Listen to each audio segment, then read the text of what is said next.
न्यायालय की पाठशाला में आप सभी का स्वागत है। जैसा कि पिछले एपिसोड में हमने गिरफ्तारी से जुड़ी प्रक्रिया के प्रैक्टिकल तौर तरीकों को समझा था और आज के एपिसोड में भी हम गिरफ्तारी से जुड़ी अनसुलझी पहेलियों को समझेंगे। आपको समझने को मिलेगा वो व्यवहारिक ज्ञान जो रेगुलर कोर्ट जाने के बाद भी बहुत कम प्राप्त होता है। ध्यान रहे, इस एपिसोड का कंप्लीट बेनिफिट आपको तभी मिलेगा जब आपने पिछला एपिसोड ध्यान से देखा हो।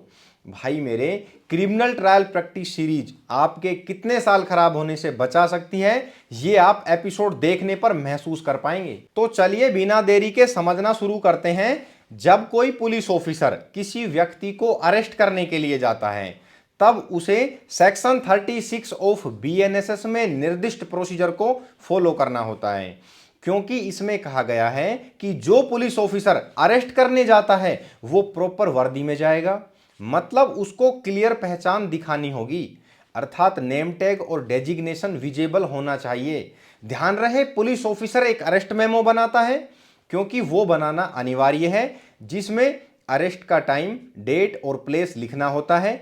कम से कम एक विटनेस द्वारा उसे वेरीफाई करवाना होता है। ध्यान रहे, विटनेस फैमिली मेंबर या लोकल रेस्पेक्टेड पर्सन हो सकता है।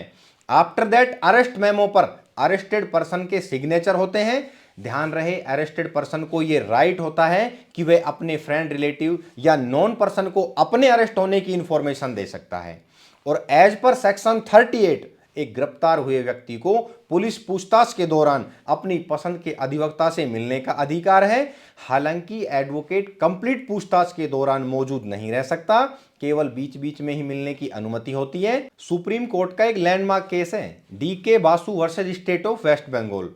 इस केस में सुप्रीम कोर्ट ने अरेस्ट के लिए गाइडलाइन दी थी जो बाद में सीआरपीसी सेक्शन 41B में कोडिफाई की गई।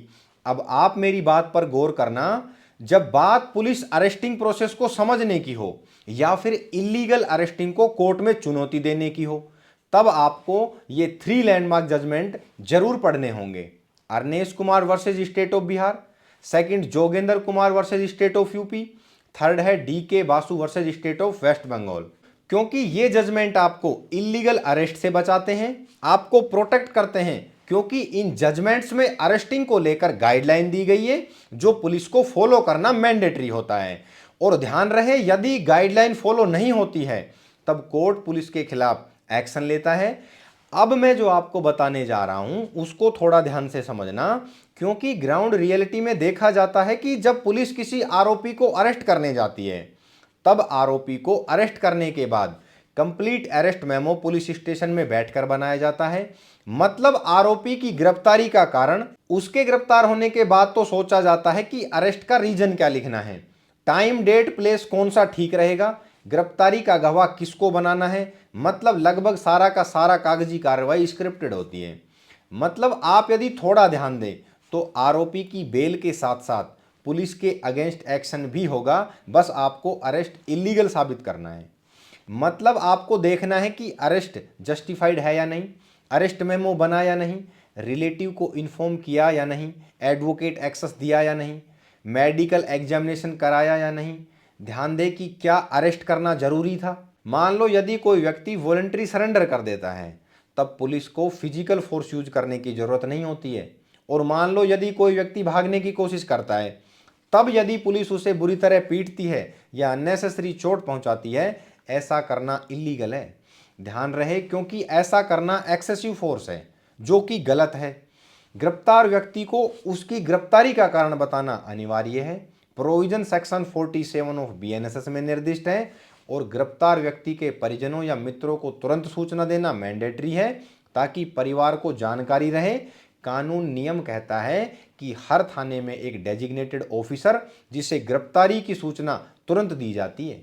इसका मतलब थाने के रिकॉर्ड में गिरफ्तारी की ऑफिशियल एंट्री हो जाती है ताकि पुलिस गिरफ्तारी को ना छिपा सके।